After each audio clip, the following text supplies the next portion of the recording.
Hello दोस्तों, स्वागत है आप सभी का आपके अपने YouTube channel engineering services academy में। जैसे कि हम लोग जानते हैं कि अभी एसएससी सीएचएसएल की ऑफिशियल नोटिफिकेशन आ चुकी है और एसएससी और सीएचएसएल के जो फॉर्म हैं वो फिलअप किए जा रहे हैं। तो जो लोग लास्ट डेट का वेट कर रहे हैं वो लास्ट डेट का वेट ना करें, क्योंकि लास्ट डेट में जो सर्वर होता है वो सर्वर ज़्यादा इशू करता है। इसलिए अभी ही फॉर्म को फिलअप कर दें, ठीक है। और जो भी लोग जीडी की तैयारी कर रहे हैं, जीडी का एग्ज़ाम तो हाल ही में जल्दी में होने वाला है, तो उनके लिए भी ये वीडियो जो है बहुत ही बेनिफिशियल होने वाली है। और रेलवे की वैकेंसी भी आने वाली हैं, रेलवे की वैकेंसीज भी आने वाली हैं उनके लिए भी। और भी लोग जो भी हमारा प्रिपरेशन कर रहे हैं किसी भी अदर्स एग्ज़ाम की, तो उनके लिए भी ये वीडियो जो है बहुत ही बेनिफिशियल होने वाली है, ठीक है। तो वीडियो को शुरू करते हैं, लेकिन वीडियो को शुरू करने से पहले आप हमारे वीडियो को सब्सक्राइब ज़रूर कीजिएगा और अपने दोस्तों को शेयर भी कीजिएगा, ताकि उनको भी ये बहुत ही जो इम्पोर्टेंट क्वेश्चंस हैं, जानकारी है, उन तक ज़रूर पहुँचे, ठीक है। चलिए शुरू करते हैं। पहला क्वेश्चन क्या है? पहला क्वेश्चन हमारा क्या है? निम्नलिखित में से किसकी जानकारी अशोक के शिलालेखों से मिलती है? ठीक है, मतलब किस चीज़ की जानकारी अशोक ने अपने शिलालेखों में व्यक्त की है, उसके बारे में यहाँ पर पूछा जा रहा है। पहला ऑप्शन क्या है? जीवन व्रत, विदेश नीति, आंतरिक नीति, और सभी विकल्प क्या है सही हैं। ठीक है, विदेश नीति मतलब विदेश नीतियों के बारे में क्या क्या क्या बताया गया है। आंतरिक नीतियों के बारे में जो भी अपना और लोकल में वो लोग जितने भी रणनीति अपनाते थे उनके बारे में, या जीवन व्रत के बारे में, जीवन का सर्किल क्या है, ठीक है, जीवन जीने का सर्किल क्या है, उसके बारे में क्या बताया गया है, ठीक है। तो चारों ऑप्शन को हम लोग ध्यान समझेंगे। अगर हम लोग बात करें अशोक के शिलालेखों की, तो अभिलेख जो अशोक ने लिखे हैं वो तीन प्रकार के अभिलेखों में, तीन प्रकार के अभिलेख हैं जहाँ पर हमें ये सब चीज़ें दिखाई देती हैं। पहला अभिलेख क्या है? पहला अभिलेख है हमारा शिलालेख है। दूसरा हमारा क्या है? दूसरा हमारा है स्तंभ लेख, और तीसरा हमारा है गुहा लेख। तो जितना जो भी जानकारी अशोक ने लिखी है वो बेसिकली इन तीन लेखों में मिलती हैं, शिलालेख, स्तंभ लेख और गुहा लेख, ठीक है। और अगर इस क्वेश्चन के आंसर की बात करें, ठीक है, तो अशोक के शिलालेखों में इन सभी की जानकारी हमें मिलती है। जीवन व्रत की भी, आंतरिक नीति की भी और विदेश नीति की भी जानकारी हमको सभी की मिलती है, इसलिए हमारा डी ऑप्शन जो हो जाएगा वो करेक्ट हो जाएगा, ठीक है। लेकिन अगर और जानकारी की बात करें तो अशोक के जो जितने भी अभिलेख हैं उसमें से अधिकांश अभिलेख किस लिपि में हैं? ब्राह्मी लिपि में हैं। किस लिपि में? ब्राह्मी लिपि में है। लेकिन दो अभिलेख ऐसे हैं, ठीक है, दो अभिलेख ऐसे हैं जो खरोष्टी लिपि में लिखे गए हैं, जिनका नाम शाहबाज गढ़ी और मान सेहरा। ये दो अभिलेख जो हैं वो खरोष्टी लिपि में लिखे गए हैं। बाकी जो अभिलेख हैं वो किस लिपि में हैं? ब्राह्मी लिपि में। इसलिए क्वेश्चन यहाँ से बन सकता है कि शाहबाज गढ़ी जो हमारा अभिलेख है वो किस लिपि में लिखा गया है, या मान सेहरा अभिलेख है वो किस लिपि में लिखा गया है। तो ध्यान रखना, खरोष्टी लिपि में शाहबाज गढ़ी और मान सेहरा जो अभिलेख है वो लिखा गया है, ठीक है। चलिए दूसरा क्वेश्चन क्या है? सिंधु घाटी सभ्यता की लिपि कौन सी है? सिंधु घाटी सभ्यता की लिपि कौन सी है? हमारा पहला ऑप्शन क्या है? तमिल लिपि है, खरोष्टी लिपि है, ब्राह्मी लिपि है, या अज्ञात लिपि है। अज्ञात मतलब कि अभी तक उस लिपि की जानकारी, मतलब किसी ने उस लिपि को पढ़ नहीं पाया है, ठीक है, इसलिए अज्ञात ऑप्शन आ रहा है। तो अगर हम लोग जानकारी करें सिंधु घाटी सभ्यता की लिपि के बारे में, तो लिपि में जो लगभग हैं वो 64 जो है वो मूल चिन्ह हैं, 64 मूल चिन्ह हैं, सिंबल टाइप के, ठीक है। ऐसे ऐसे बने रहते हैं, ऐसे ऐसे बने रहते हैं, कुछ ऐसे ऐसे, कुछ ऐसे ऐसे, मतलब ऐसे ये लिपि लिखी गई है, ठीक है। और इसमें 250 से 250 से 400 अक्षर तक हैं। 64 मूल चिन्ह हैं और 250 से 400 अक्षर हैं इस लिपि में, ठीक है, ठीक है, ठीक है। और अगर बात करें कि ये लिपि किस भाषा में है, तो इस लिपि को अभी तक कोई पढ़ नहीं पाया, इसलिए इस लिपि को अज्ञात लिपि हम लोग बोलते हैं कि सिंधु घाटी की जो लिपि है वो अज्ञात लिपि है। क्योंकि ये कुछ सिंबल टाइप के बने होते हैं, इसलिए इनको कोई पढ़ नहीं पाया अभी तक, ठीक है। तो हमारा अगर दूसरे को ऑप्शन देखें तो हमारा क्या हो जाएगा? अज्ञात लिपि। सिंधु घाटी सभ्यता की लिपि कौन सी है? अज्ञात लिपि है, ठीक है, तीसरा क्वेश्चन क्या है, वैदिक लोगों द्वारा किस धातु का प्रयोग पहले किया गया था। ध्यान रखना, ये वैदिक लोगों के बारे में बात कर रहा है कि वैदिक लोगों द्वारा किस धातु का प्रयोग पहले किया गया था। ठीक है, अगर जानकारी के अकॉर्डिंग बताएं, ठीक है, तो वैदिक लोगों के द्वारा जो भी हमारा धातु था वो सबसे पहले तांबे का प्रयोग किया गया था। किसका? तांबे का। ठीक है, सबसे पहले तांबे का प्रयोग किया गया था। और जानकारी के अकॉर्डिंग है तो ये लोग लोहा हमारा एक धातु है, मेटल है, उसके बारे में ये लोग परिचित नहीं थे, मतलब इसके बारे में ये लोग जानते नहीं थे। ठीक है, तो इसके क्वेश्चन के अकॉर्डिंग जो हमारा आंसर हो जाएगा वो तांबा हो जाएगा। चांदी, सोना, लोहा, तांबा। तो वैदिक लोगों द्वारा, मतलब जो ऋग्वैदिक लोग थे, ठीक है, वो सर्वप्रथम तांबे का प्रयोग किए थे। ठीक है, तो तांबा हमारा क्या हो जाएगा? राइट आंसर हो जाएगा। चलिए चौथा क्वेश्चन क्या है हमारा, कौन सा स्थान गौतम बुद्ध से संबंध नहीं है। ठीक है, कौन सा स्थान गौतम बुद्ध से संबंध नहीं रखता है। ठीक है, हमारा पहला ऑप्शन क्या है? सारनाथ, दूसरा है बोधगया, तीसरा है कुशीनगर और चौथा है पावापुरी। ठीक है, इसमें क्वेश्चन में साफ साफ है कि गौतम बुद्ध से संबंधित कौन सा स्थान नहीं है। ठीक है, तो अगर बात करें तो महात्मा बुद्ध का जो जन्म है वो 563 ईस्वी पूर्व हुआ था, ईसा पूर्व हुआ था। ठीक है, और वो कहाँ हुआ था? कपिल वस्तु के समीप एक जगह है जिसका नाम है क्या? लुम्बिनी। ठीक है, लुम्बिनी, वहाँ पर हुआ था। ठीक है, कपिल वस्तु के सामने नज़दीक एक जगह है जिसका नाम है लुम्बिनी, और वहाँ पर 563 ईस्वी पूर्व क्या है? महात्मा बुद्ध का जन्म हुआ था। और इन्होंने बोधगया में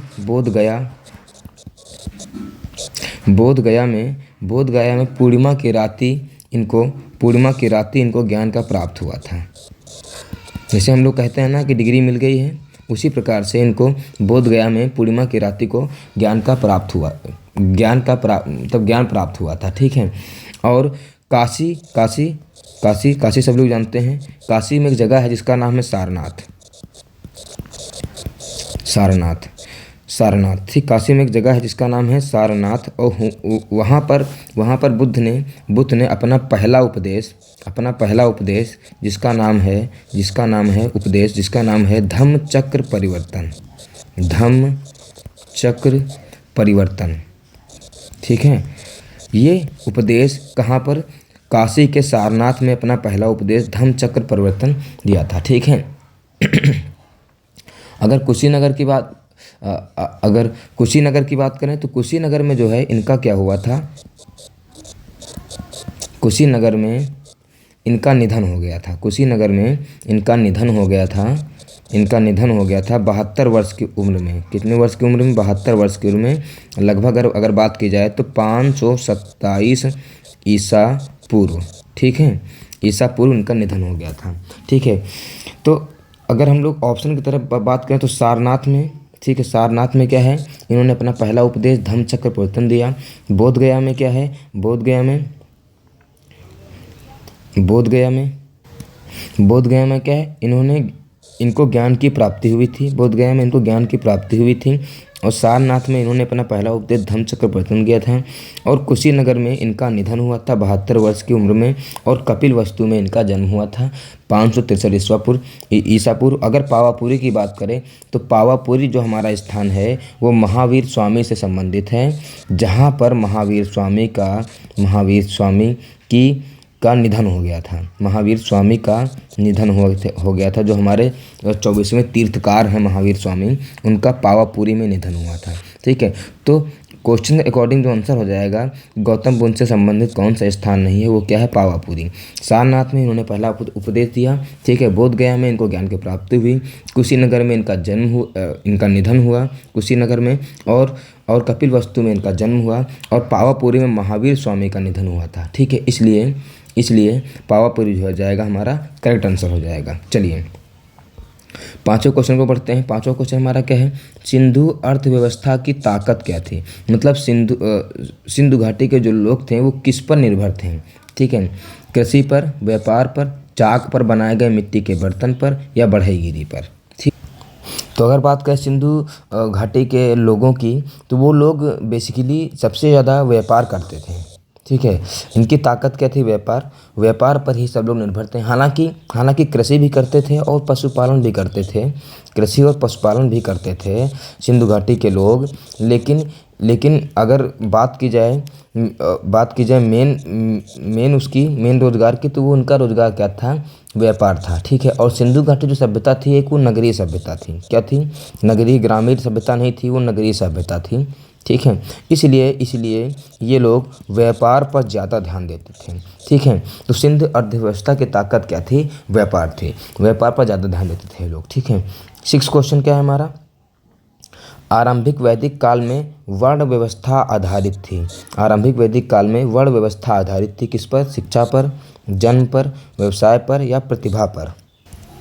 वर्ण व्यवस्था मतलब उनका रहन सहन कैसा था। ठीक है, उनके परिवार के लोग, मान लीजिए कोई अगर एक परिवार में 5 सदस्य हैं, तो वो लोग क्या क्या करते थे। ठीक है, तो अलग अलग। तो अगर बात करें हम लोग, ठीक है, तो आरंभिक वैदिक काल में आरंभिक वैदिक काल में वर्ण व्यवस्था जो थी वो किस पर आधारित थी भाई साहब? व्यवसाय पर आधारित थी। क्यों? क्योंकि वहाँ पर हर फैमिली का मेंबर अलग अलग व्यवसाय करता था। जैसे अगर बात करें कि हमारे में फैमिली में 5 मेंबर हैं, तो कोई हमारा घर बनाने का काम करता है, तो कोई कृषि काम करता है। ठीक है, कोई चक्की चलाने का काम करता है। इस प्रकार से अलग अलग वहाँ पर काम करते थे एक ही फैमिली के लोग, एक ही परिवार के लोग। ठीक है, तो स्टार्टिंग में वैदिक काल में जो वर्ण व्यवस्था थी वो किस पर आधारित थी? किस पर? व्यवसाय पर आधारित थी। ठीक है, इसलिए हमारा सी ऑप्शन जो हो जाएगा वो करेक्ट हो जाएगा। नेक्स्ट क्वेश्चन हमारा क्या है? धातु से बने सिक्के सबसे पहले प्रकट हुए थे। ठीक है, ये देखिए सभी सारे जो क्वेश्चन हैं वो चेतसल में प्रीवियस ईयर में आए हुए हैं, इसलिए हम वही क्वेश्चन छांट के लाए हैं जो आपके लिए आने की संभावना ज़्यादा है, और ये पिछले वर्षों में पूछे गए प्रश्न हैं। ठीक है, हिस्ट्री की प्रश्न है। इसी तरह से हम और भी सीरीज लाते रहेंगे। ठीक है, चलिए ध्यान देते हैं 7वें क्वेश्चन की ओर। धातु से बने सिक्के सबसे पहले प्रकट हुए थे किस काल में? हड़प्पा काल में, उत्तर वैदिक काल में, बुद्ध के काल में या मौर्यों के काल में। ठीक है, धातु से बने सिक्के। अगर बात करें धातु से बने सिक्कों की, ठीक है, धातु के बने सिक्के थे वो 5वीं तथा 6ठी शताब्दी ईसा पूर्व, जो बुद्ध का काल था। ठीक है, बुद्ध का काल था। 5वीं 6ठी शताब्दी ईसा पूर्व बुद्ध का जो काल था, उसमें धातु के सिक्के जो थे, धातु के बने हुए सिक्के, जिनको हम लोग क्या बोलते थे? पंचमार्क बोलते थे या आहत बोलते थे। ठीक है, ये दिखाई दिए थे। ठीक है, इन सिक्कों को पंचमार्क या आहत कहा जाता था। ठीक है, और ये अधिकांश सिक्के जो थे वो चांदी के थे। अधिकांश सिक्के क्या थे? वो चांदी के थे, और कुछ सिक्के हमारे तांबे के भी थे जिनको हम लोग आहत बोलते थे। ठीक है, इसलिए हमारा जो ऑप्शन हो जाएगा वो क्या हो जाएगा? सी ऑप्शन जो हो जाएगा हमारा वो करेक्ट हो जाएगा। ठीक है, कि धातु से बने सिक्के सबसे पहले कहाँ प्रकट हुए थे? बुद्ध के काल में हुए थे। ठीक है, तो बुद्ध के काल में धातु के बने सिक्के सबसे पहले प्रकट हुए थे, जिनको पंचमार्क या आहत बोलते थे। अधिकांश सिक्के चांदी के थे और कुछ सिक्के तांबे के थे, जिनको हम लोग क्या बोलते थे? आहत बोलते थे। ठीक है, तो इस अकॉर्डिंग हमारा 7वें क्वेश्चन का आंसर क्या हो जाएगा? सी, बुद्ध के काल में धातु से बने सिक्के। ठीक है, क्वेश्चन नंबर 8 का है, निम्नलिखित में से कौन सा अन्य मनुष्य द्वारा सबसे पहले प्रयोग होने वालों में से था? ठीक है, सबसे पहला अन्न क्या था जो मनुष्य के द्वारा प्रयोग किया गया था? ठीक है, तो हमारा ऑप्शन क्या है? ए ऑप्शन है जौ, इसको बोलते हैं जौ तो आप लोगों ने सुना ही होगा। ठीक है, जई, ओट, राई बोलते हैं। ठीक है, और गेहूँ। ठीक है, तो अगर बात करें सबसे सर्वप्रथम प्रयोग होने वाला जो भी हमारा वो क्या कहते हैं अन्न था, वो क्या था? हमारा जौ था। साक्ष्य मिलते हैं जौ के। ठीक है, सबसे पहले लोग जौ का प्रयोग करते थे अपने खाने पीने में। ठीक है, तो जौ हमारा जो हो जाएगा वो करेक्ट आंसर हो जाएगा। देखिए स्नातक सीजीएल में क्वेश्चन आया हुआ है टायर फर्स्ट में 2012 में। ठीक है, नेक्स्ट क्वेश्चन क्या है? भारतीय प्रतीक पर उत्कीर्ण सत्यमेव जयते कहाँ से लिया गया है? ठीक है, जो भारतीय प्रतीक है हमारा सिंबल है अशोक चक्र, वहाँ पर सत्यमेव जयते लिखा हुआ है। ठीक है, वो कहाँ से लिया गया है? ऑप्शन है ऋग्वेद से, मत्स्य पुराण से, भगवत गीता से या मुंडकोपनिषद से। ठीक है, ये क्वेश्चन, इस क्वेश्चन का आंसर तो आप भी सभी लोग जानते हैं कि जो सत्यमेव जयते है, ठीक है, भारतीय प्रतीक का जो चिन्ह है, उस पर जो भी हमारा भारतीय प्रतीक है सत्य अशोक चक्र, उस पर सत्यमेव जयते लिखा हुआ है, वो कहाँ से लिया गया है? मुंडकोपनिषद से लिया गया है। और सत्यमेव जयते का मतलब होता है कि सत्य की ही विजय होती है, ठीक है। सत्यमेव जयते का मतलब सत्य की ही विजय होती है। ये कहाँ से लिया गया है? मुंडकोपनिषद से, इसलिए हमारा डी ऑप्शन जो हो जाएगा वो करेक्ट हो जाएगा, ठीक है। 10वां क्वेश्चन क्या है? कलिंग युद्ध किस वर्ष में हुआ था? ये बहुत ही इंपॉर्टेंट क्वेश्चन है अगर बात करें कलिंग युद्ध की, ठीक है। हाँ, तो पहला ऑप्शन हमारा क्या है? 261 ईसा पूर्व बिफोर क्राइस्ट, या 263 ईसा पूर्व, 232 ईसा पूर्व, या 240 ईसा पूर्व। अगर बात करें कलिंग युद्ध के बारे में, ठीक है, तो ये अशोक के द्वारा लड़ा गया था, ठीक है। अशोक जो हमारे थे, ठीक है, अशोक के द्वारा युद्ध हुआ था, ठीक है। और ये अशोक जो ये कलिंग युद्ध है वो 13वें शिलालेख में बताया गया है, साफ साफ व्यक्त किया गया है 13वें शिलालेख में, ठीक है, 13वें शिलालेख में। और ये 261 ईसा पूर्व 261 ईसा पूर्व घटित हुआ था। और इस युद्ध में क्या था कि बहुत लोग मारे गए थे, बहुत लोगों की जान चली गई थी, ठीक है, निधन हो गया था, शहीद हो गए थे। इसलिए अशोक ने ये सब देख के अशोक को बहुत दुख हुआ और पश्चाताप हुआ, और तुरंत ही अशोक ने क्या किया? इस युद्ध को त्याग दिया, ठीक है। तो कलिंग युद्ध था, तो कलिंग युद्ध जो था, तो एक प्रकार समझ सकते हैं कि अशोक का परिवर्तन था एक प्रकार से, ठीक है। तो कलिंग युद्ध 261 ईसा पूर्व हुआ था और 13वें शिलालेख में मिलता है, ठीक है। और इस युद्ध में क्या था कि बहुत लोगों की जान चली गई थी, ठीक है, शहीद हो गए थे, ठीक है, बहुत सारे सैनिक। इसलिए इस तरह का सीन देखकर जो हमारे अशोक थे उनको बहुत दुख हुआ और पश्चाताप हुआ, और तुरंत ही उन्होंने इस युद्ध को क्या कर दिया? त्याग दिया, ठीक है। तो ये 10 क्वेश्चन बेहतरीन 10 क्वेश्चन थे, CHSL में पूछे गए हैं, CGL में पूछे गए हैं, या MTS में पूछे गए हैं, और ये और भी अदर्स एग्जाम में पूछे जाते क्वेश्चन हैं।